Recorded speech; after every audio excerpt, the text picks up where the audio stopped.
Fala galera, chegando com as informações importantes do Cruzeiro. O Cruzeiro contrata, até de forma surpreendente, um novo membro para o departamento de futebol. Clube desistindo de negociação com o Internacional. Zagueiro Vitão se manteve firme até as últimas horas, mas infelizmente não deu. O Cruzeiro parte para outra solução. Tudo isso você confere a partir de agora na Samuca TV. Vamos lá, pessoal, antes aquele pedido sempre importante para você deixar o like, é só clicar aí no joinha, você vai curtir o vídeo. Você que ainda não é inscrito aqui na Samuca TV, faça a inscrição, na sequência ative o sininho para não perder nenhum conteúdo.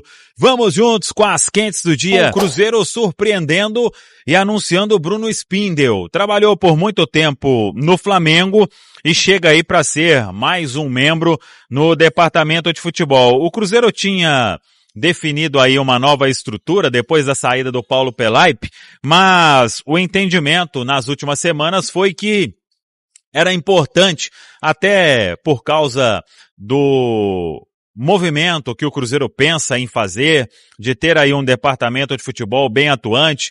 Então, o Joaquim Pinto, ele segue exercendo as funções que ele sempre exerceu aqui no Cruzeiro. Claro que nada impede de ter aí o Bruno Spindel com uma experiência muito grande de, em uma negociação ou outra, ele acabar participando. Mas o que a gente apurou até com pessoas importantes aí do Cruzeiro é que a estrutura, ela se mantém da seguinte forma, com o Bruno Spindel fazendo exatamente o que fazia o Paulo Pelaip. Então, é um profissional que conhece também o técnico Tite, e aí a estrutura ficando da seguinte forma: o Joaquim Pinto é o diretor esportivo, fica focado em scout, avaliação de oportunidades de mercado, negociação. O Spindel, o executivo do futebol, ficando responsável aí por acompanhar o time nas viagens, ter contato mais próximo com comissão técnica e atletas, resolvendo questões do dia a dia, por que não participando sim também de algumas negociações pela experiência que tem.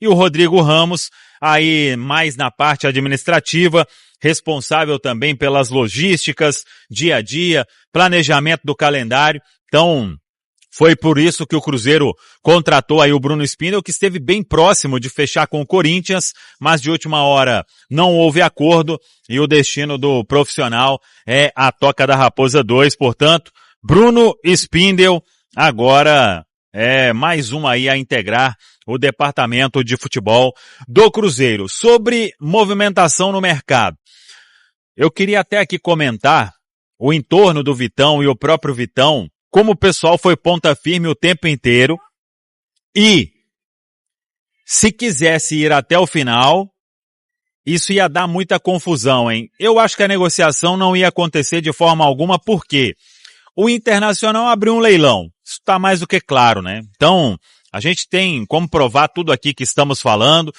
da parte do jogador, do staff, do entorno, do próprio Cruzeiro, que o staff do Vitão só procurou o Cruzeiro para acertar base salarial e tempo de contrato depois de uma autorização do Internacional. O Inter fez um acordo com o Cruzeiro, apalavrou aí 7 milhões de euros, mais o João Marcelo em definitivo, mais o Japa emprestado e por 80% dos direitos econômicos. O Cruzeiro se acertou com a parte que é do atleta, 20%.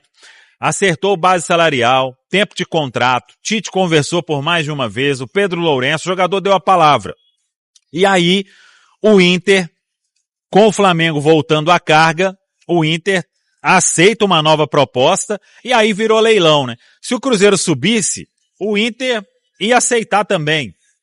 E aí não sei se o Flamengo subiria mais, mas para contratar o Vitão, o Cruzeiro teria ali que aumentar os valores ou fazer algo aí para o Internacional, e a diretoria definiu. Até agradeceu aí ao staff do jogador, ao jogador, porque em todo momento não é, o pessoal hoje nas redes sociais, a turma confunde muito as coisas, né? O Vitão recusou o Flamengo? Não, ele não recusou o Flamengo, mas ele tinha dado a palavra ao Cruzeiro, antes de ter dado alguma palavra ou alguma negociação com o Flamengo, porque ele foi negociar com o Cruzeiro somente quando o Inter deu ok. E aí a negociação foi caminhando desta forma, o Cruzeiro não quis entrar no leilão, não ia subir nenhuma oferta, porque o entendimento é que na circunstância que já estava a negociação, o Cruzeiro estava fazendo um esforço muito grande para um atleta que teria o contrato se encerrando no final do ano que vem, então por isso o Cruzeiro comunica a desistência da negociação, vai partir aí para outro alvo, tem também o clube trabalhado aí com uma certa cautela para que não faça nenhuma loucura neste mercado. O entendimento é que o Cruzeiro, todo mundo sabe, tem um time bem formado, com boas peças, precisa de reforços pontuais, isso é óbvio, e o Cruzeiro vai trabalhar aí dentro do que entende o departamento de futebol, sem entrar em qualquer tipo de leilão, sem fazer qualquer tipo de loucura, para que a diretoria possa buscar esses reforços no mercado. O Samuel Mendes pergunta, qual o limite de estrangeiros no Brasil? O Cruzeiro já atingiu ou não? Se não, você acha que o Marcelino Moreno seria uma boa opção para substituir Matheus Pereira? Samuel, obrigado pela pergunta. Cara, o limite de estrangeiros nesse momento do Campeonato Brasileiro é de 9, tá? São permitidos 9 gringos por clube aí, 9 gringos entre os relacionados, tá? Mas não tem um limite, por exemplo, se você quiser ter 10, 11, 12, nem todos poderão ir para o jogo. Mas neste momento, tá, você pode ter 9 jogadores aí, né? E um número ilimitado de atletas inscritos lá no BID, mas apenas 9 podem ir para cada partida. Tá? No caso do Cruzeiro, a gente ainda está longe de atingir essa cota. Lembrando que, quando fechou a temporada, o Cruzeiro tinha de gringo o Vidalba, o Gamarra, que são zagueiros, né? Ali para o meio-campo. O Peralta está emprestado, então não conta.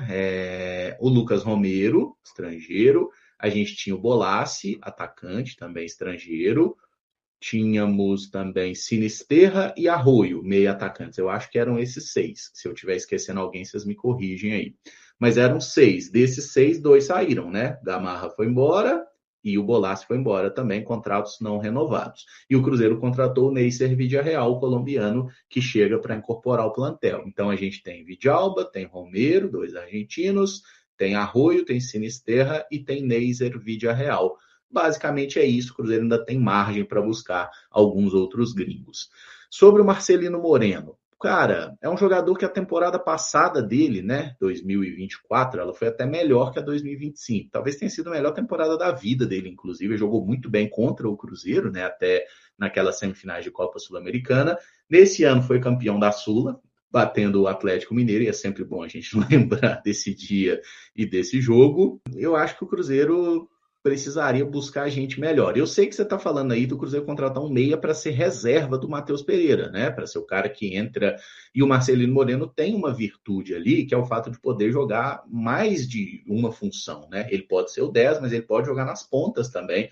Na passagem dele pelo Coritiba, inclusive, é um cara que jogava muitas vezes aberto pela direita ou pela esquerda. Ele fez Elton Palacios ter pesadelos em um jogo no Independência, inclusive. É um cara habilidoso, enquanto esteve aqui no futebol brasileiro, ele não conseguiu ser muito produtivo. Lá na Argentina, o desempenho dele melhorou. Já é um cara bem rodado, 31 anos aí. Só se o valor fosse muito baixo, tá? Se fosse um valor acessível, assim, eu poderia pensar ver com bons olhos essa contratação, mas eu consigo imaginar alguns jogadores mais interessantes, com mais potencial. E se você está falando de um cara para ser, né, o reserva do seu camisa 10 ali, eu acho que seria bom a gente tentar buscar um jogador com maior projeção de futuro. O que o Cruzeiro fez nessa temporada, trazendo o Eduardo, por exemplo, um jogador já veterano, acabou não se mostrando uma decisão muito acertada, né? Porque o Eduardo em nenhum momento conseguiu ser um bom reserva para o Matheus Pereira. O momento que ele foi útil foi jogando de volante, inclusive, em outros papéis. Então eu acho que seria bom o Cruzeiro trazer um meia, assim, com algumas características que o Marcelino tem, especialmente a questão do drible, mas não é um nome que me encanta tanto assim. Tá? Até falei de alguns outros nomes aí recentemente em um vídeo, né, de outros meia atacantes que eu acho melhores e que poderiam integrar ali, né, e ser uma espécie de equipe sombra, né, para o nosso MP10 que precisa renovar, hein, Matheus? Renova aí, Matheus, pelo amor de Deus. Felipe Augusto pergunta, Gabi saindo, você acha que deveria ir atrás de mais um centroavante para ter 3 opções? Felipe, obrigado pela pergunta. Sim, acho que se o Gabriel for efetivamente negociado pelo Cruzeiro, no momento que eu estou gravando esse vídeo ainda não tem nada concreto, né? Se ele vai realmente sair, tem o papo de Santos, mas enquanto eu estou gravando ainda não tem nada definido sobre isso. Acho que sim, o Cruzeiro vai precisar buscar outro atacante no mercado, e esse é, inclusive, um dos problemas ou um dos obstáculos que eu vejo para que o Cruzeiro libere o Gabriel com facilidade. Eu acho que o Cruzeiro está tendo uma postura incorreta, está com muita pressa para resolver a situação do Gabriel, sendo que a gente não deveria ter pressa. O Gabriel deveria se reapresentar, jogar Campeonato Mineiro, ser devidamente elogiado ou criticado de acordo com as suas atuações.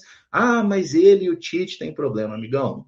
São profissionais, tá? Tanto o Tite quanto o Gabriel, e eles estão ali trabalhando pelo Cruzeiro. A gente tem que parar de colocar pessoas acima da instituição, tá? Então, para mim, o Gabriel tinha que se reapresentar, jogar o Campeonato Mineiro, não necessariamente como titular, inclusive, né? Por exemplo, se o Tite achasse que o Neiser Villarreal devia ser o atacante titular e o Gabriel reserva dele, ok, é isso.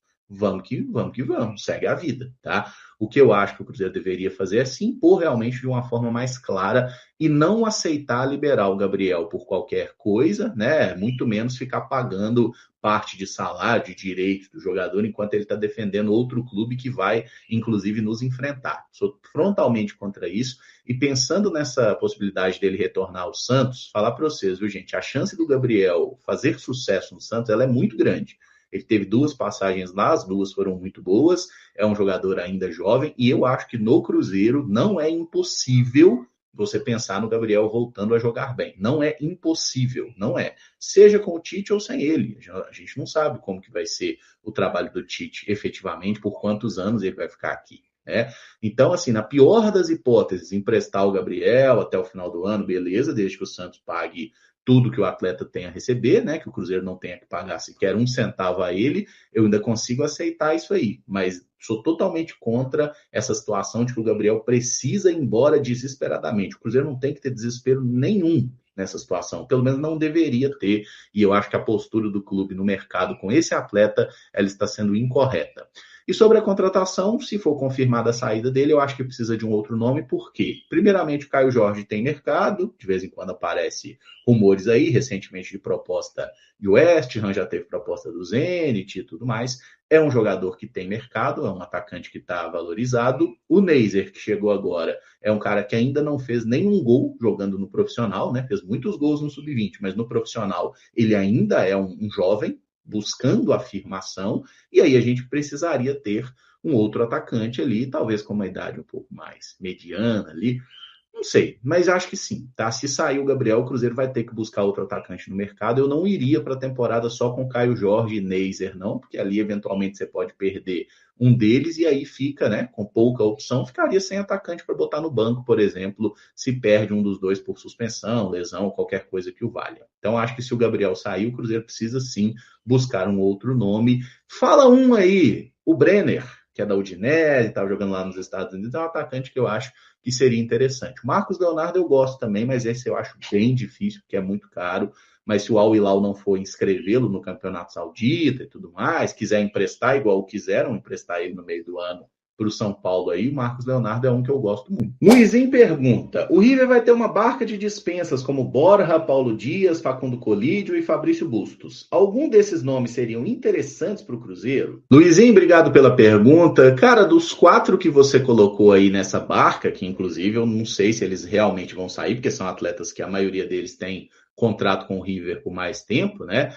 Dos 4 aí, o único que eu gosto é o Fabrício Bustos, tá? Que é lateral direito, já tá ali na casa dos 30 anos, né? Teve uma passagem aqui pelo futebol brasileiro no Inter, achei que jogou bem, inclusive conhece a Liga, ele saiu do Brasileirão no meio de 2024, então não é um cara que tem tanto tempo assim, né? Ele tem 1 ano e meio que tá lá no River, teve alguns probleminhas físicos esse ano, eu vi que ele teve 3 pequenas paradas por lesão, nenhuma delas muito longa, mas é um aspecto também a se considerar, tá? Eu acho que o Bustos é um bom lateral, um jogador um pouco mais defensivo, tá? Que o William, ele é pior na chegada ao ataque, mas tem bons recursos ali. Esse eu acho que poderia ser uma alternativa legal se o Cruzeiro não mantivesse o Fagner. No que diz respeito aos outros aí, cara, esse zagueirão chileno aí, o Dias, eu nunca fui muito fã do futebol dele. Não sei se é por ser um zagueiro meio baixo, eu sei que ele teve bons momentos no River, mas me passa uma impressão de ser um zagueiro meio paçoqueiro, aquele cara que na hora H não dá para confiar, não dá para contar com ele, e já é um jogador de 30 anos também, não é alguém que eu buscaria para o Cruzeiro. Tá? Eu, sinceramente, tenho confiado muito pouco em atletas do futebol chileno. Tá? Acho que não tem saído muita coisa boa de lá ultimamente, não.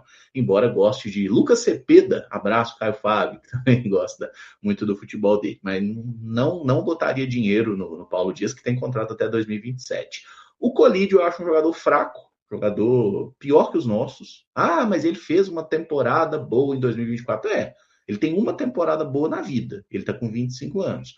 Tipo, a última temporada também marcada por problemas físicos. Não é alguém, não me encanta, tá? Não sou fã de Facundo Colídio, que quando surgiu, inclusive, ele foi para Inter de Milão, molequinho, grande promessa e tal, não virou nada. Voltou para a Argentina, teve alguns momentos bons, mas não é um jogador que eu acho que caberia no Cruzeiro, não chegaria aqui para resolver problema nenhum, tá? Seria só mais um na multidão. E o Borja, a carreira do Borja é extremamente oscilante, né? Ele teve aquele ano maravilhoso lá no Atlético Nacional, lá que aí ele foi comprado a peso de ouro no Palmeiras. Aqui ele ficou acho que 3 anos no Palmeiras, não engrenou, né? O primeiro ano ruim, o segundo foi melhor, depois deu uma caída, aí foi emprestado. Na Colômbia, lá no Júnior Barranquilla, teve bons momentos. No River, ele teve uma temporada, acho que foi ano passado, que ele fez mais de 30 gols, mas nessa ele fez pouquíssimos. Então, assim, jogador muito oscilante, e ele já acertou transferência, inclusive, vai jogar no futebol mexicano agora em 2026, tá? Então, esse, quando você perguntou, ainda não tinha fechado, mas fechou esses dias aí, vai jogar no México. E eu também não queria no Cruzeiro, não. Tá, falei, né, há pouco que acho que o Cruzeiro precisa trazer um outro centroavante, mas ele não seria Miguel Borja, na minha opinião. O Breno Martins pergunta: o que você acha do Pierre do Fortaleza? Breno, obrigado pela pergunta. Esse é um daqueles jogadores que tem um selo de aposta, né? Esse seria muito aposta mesmo. Eu acho que até tem algumas coisas que poderiam pesar a favor dele. Ele estava jogando muito bem na Série B pelo Volta Redonda, já é um cara de 23 anos, não é tão menino assim, mas estava indo muito bem na Série B, e aí veio a proposta do Fortaleza, né? Um jogador ligado ao Tombense, tudo mais. Os empresários acharam que era uma boa botar ele no Fortaleza na Série A, e foi um dos bons nomes na recuperação do Fortaleza, né? Que quase conseguiu se salvar, né? A queda do Fortaleza, ela foi muito, muito dolorosa, né? Porque o time saiu da zona de rebaixamento na rodada 37 e voltou na rodada 38, né? Foi foda, foi pesado ali. Mas ele foi um dos bons jogadores daquele Fortaleza do Palermo ali da reta final, tá? Acho que poderia ser um jogador observado. O Cruzeiro está falando em atletas mais relevantes, né? Mais renomados aí. Esse seria um jogador para ter como aposta. Gostei do que vi dele contra o Cruzeiro, por exemplo. Achei que ele entrou muito bem no jogo, teve algumas outras partidas interessantes, sim, bom nos duelos, jogador fisicamente bom, fazer ali aquela distribuição de meio campo, por um valor acessível, né, por um valor, vou colocar um número aqui, até uns 2 milhões de euros assim, eu acho que poderia ser interessante, você aposta ali nesse cara para ver se ele consegue render, mas pagar um valor importante num jogador que tem, 6 meses, né, menos que isso, de experiência em primeira divisão, num ano que a gente está voltando para a Libertadores, sei lá. Eu veria com muito melhores olhos o Cruzeiro, por exemplo, dando oportunidade para o Japa, que é um cara mais ou menos da mesma função, volante, canhoto, um pouquinho mais jovem, inclusive. Eu queria que o Japa tivesse sequência no Cruzeiro. Acho que isso não vai acontecer, né? Está sendo ligado, inclusive, ao empréstimo aí para o Internacional. Mas Pierre parece ter bons recursos, mas é aquele negócio, né, gente? Ver um jogador atuando em outro clube, a gente tem que ter um olhar um pouquinho mais crítico, que a torcida do Cruzeiro, especialmente, ela tem uma mania de achar que todo mundo que joga em outro clube é craque e todo mundo que está aqui é um lixo. Não é, tá? Inclusive, eu diria que nem os nossos, nem os deles são craques. Mas o Pierre é um jogador que mostrou bons indícios, é uma aposta, seria uma promessa ali, por mais que seja um jogador já um pouquinho mais adulto, né? Não é menino, mas tem algum recurso técnico. Jadir Borges pergunta: por que ninguém fala de uma volta do Murilo ao Cruzeiro? O cara é formado na base, bicampeão de Copa do Brasil, do Brasileiro pelo Palmeiras, parece que vai perder espaço lá, joga do lado esquerdo da defesa, 28 anos ainda. Ninguém indica ele como possível contratação, não consigo entender. Jadir ou Jade, não sei, né? Obrigado aí pela pergunta. É uma questão muito simples, cara. Você não tira um jogador do Palmeiras se o Palmeiras quiser manter esse jogador no elenco. Tá? Um clube brasileiro, né? Porque clube europeu tira. Clube brasileiro não tira jogador de Palmeiras e de Flamengo se esse jogador for útil ou for importante no esquema, na estrutura ou na rotação do treinador lá, do Abel Ferreira. Você simplesmente não tira. por isso que não especulam. Por que ninguém especula o Murilo? Porque sabe que não vai sair. E quando você olha para os zagueiros que o Palmeiras tem, o Gustavo Gomes já é mais veterano, tem o Murilo, compraram o Bruno Fux, né? Mas tem aquele Mikael que é horroroso. E, gente, assim, o Murilo vai seguir como peça importante do Palmeiras. Desse ano ele teve uma lesão muscular, que foi até no Mundial, né? Mas depois se recuperou, foi útil aí, que o Palmeiras teve um ano de baixa. Então, talvez se o Palmeiras gastar muito na contratação do zagueiro e tudo mais, pode ser que o Murilo perca espaço. Eu não acho que isso vai acontecer.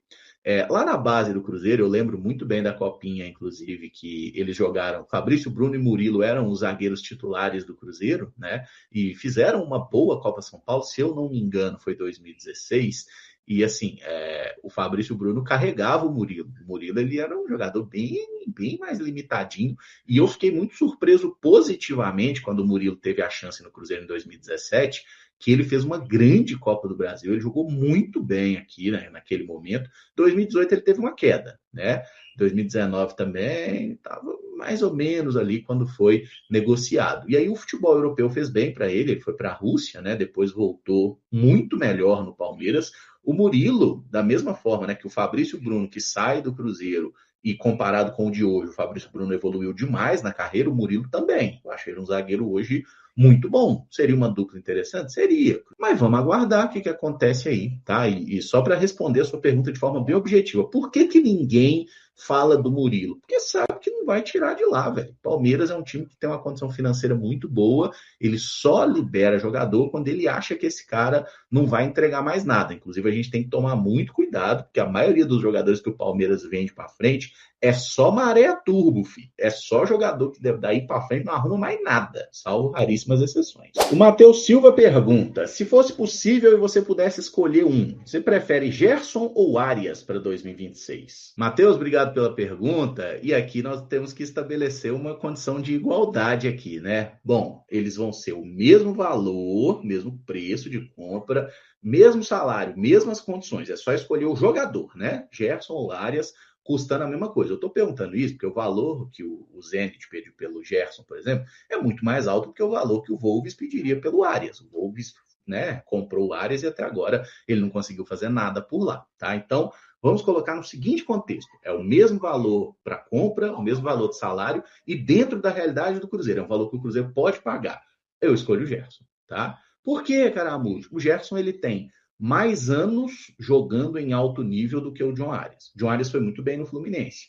Na Colômbia não era um jogador de grande destaque, de grande expressão, tanto que veio barato como uma aposta, e lá na Inglaterra deu erradaço. É titular da seleção do país dele, da Colômbia, pô, bacana e tudo mais, algo que o Gerson nunca conseguiu regularmente, né? Mas convenhamos que é mais fácil ser titular da Colômbia do que do Brasil, tá?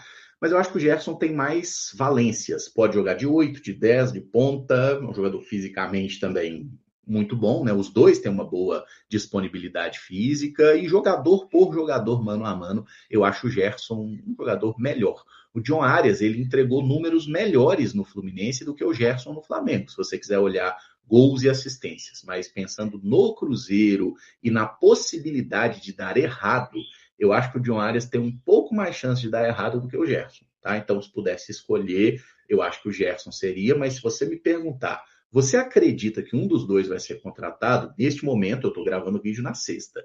Neste momento, eu acho que o Cruzeiro não consegue trazer nenhum dos dois. Nem o John Arias, nem o Gerson. O John Arias talvez seja um pouco mais fácil, porque o clube inglês, né, tá numa situação horrível no campeonato para ser rebaixado, e o John Arias não conseguiu fazer nada lá, tá? E enquanto o Gerson foi comprado mais caro, né? E tem um contrato longo e está num clube que não precisa vender. Tá? Então, eu acho mais fácil trazer o John Arias, mas eu acho o Gerson um jogador melhor. E para fechar, o Rockstar pergunta, você acha que a Libertadores perdeu um pouco do brilho sem os clubes mexicanos? E qual a sua opinião sobre a Super Libertadores pegando times de Estados Unidos, Canadá, América Central? Rockstar, obrigado pela pergunta. Cara, assim, eu não acho que a Libertadores tenha perdido brilho sem os clubes mexicanos, até porque, para quem não lembra, não eram os melhores clubes mexicanos que vinham jogar a Libertadores, né? Que aconteceu durante um período ali. E eu achava legal, inclusive, tá? Ter os mexicanos na Libertadores, eu achava da hora. Só que era uma espécie de... A Libertadores era a Sul-Americana dos mexicanos. os melhores do campeonato iam para a Conca Champions, né, que é a principal competição continental para eles, e aí os times que ficavam ali, eu não lembro se era de sétimo para baixo, sexto, mas enfim, os times que não eram tão bons assim no campeonato vinham jogar a Libertadores, né? E aí tinha um problema logístico que eram as viagens muito longas, né? Afinal, o México está lá em cima na América do Norte, então era um pouco complicado ali para quem tinha clube mexicano na chave, para os mata-matas, mas eu lembro, por exemplo, um dos grandes momentos, um dos momentos mais divertidos que eu vi de Libertadores foi Flamengo e América do México. Cabanhas eliminando o Flamengo, né? O Flamengo ganha no Azteca, acho que de 4-2, sei lá, mas ganha no Azteca e vem jogar no Maracanã, jogo de festa, despedida do Joel Santana, que ia treinar a África do Sul e tudo mais, e o Flamengo perde em casa para o América, é eliminado pelo gordinho Salvador Cabanhas. Grande momento da Copa Libertadores, inclusive. Mas, cara, eu gostava dos mexicanos, né? Teve o Chivas fazendo final com o Internacional e tudo. Eu achava legal. E aí, até aproveitando a segunda parte da sua pergunta, seria legal ter uma Super Libertadores com Estados Unidos? Eu acharia do caralho. A questão é viabilizar isso, né? Porque é muito difícil. São continentes realmente muito grandes, viagens muito longas, e a gente sabe que o calendário já é muito apertado. Então eu acho que seria muito difícil, mas talvez, cara, fazerem assim, né? Eu sei que a gente tem agora essa edição aí a Copa do Mundo de Clubes, né? De 4 em 4 anos. Eu já pensei numa hipótese que pudesse ter uma Copa do Mundo das Américas. Ora, entendeu? Da mesma forma que a gente tem uma Copa América, né? De seleções, ter eventualmente uma Copa América de clubes. Eu acharia isso bem divertido, por sinal, tá? Você fazer ali uma sede fixa e tudo mais, reunir ali as principais camisas do continente, e aí pega como qualificação times campeões de Libertadores e Sul-Americana, lá da Conca Champions. Enfim, dá um jeito aí, mas eu acharia divertido fazer isso. Obviamente não no ano que tem Mundial de Clubes, né? Mas sempre tem algum ano ali que fica um pouquinho mais vago para os clubes, eu acharia uma ideia legal. Agora, todo ano fazer uma Libertadores com o continente todo, eu acho que não seria viável, tá? E tem aquela questão de serem confederações diferentes, né? A Conmebol e a CONCACAF, nenhuma delas vai querer perder prestígio ou perder dinheiro. Então é por isso que nunca fizeram, por exemplo, uma confederação unificada, justamente porque tem essas questões econômicas, politicagem e tudo mais. Mas eu gostaria de fazerem eventualmente, sim, torneios de clubes, né? Pegando ali esses três continentes, que na prática são um só, né, gente? A América é uma só, carai. Eu gostaria, mas eu acho que é meio utópico. Apesar de ter sido preterido pelo Corinthians, Bruno Spindel não ficou muito tempo desempregado. Na tarde desse sábado, o Cruzeiro anunciou de forma oficial sua contratação como novo diretor executivo de futebol.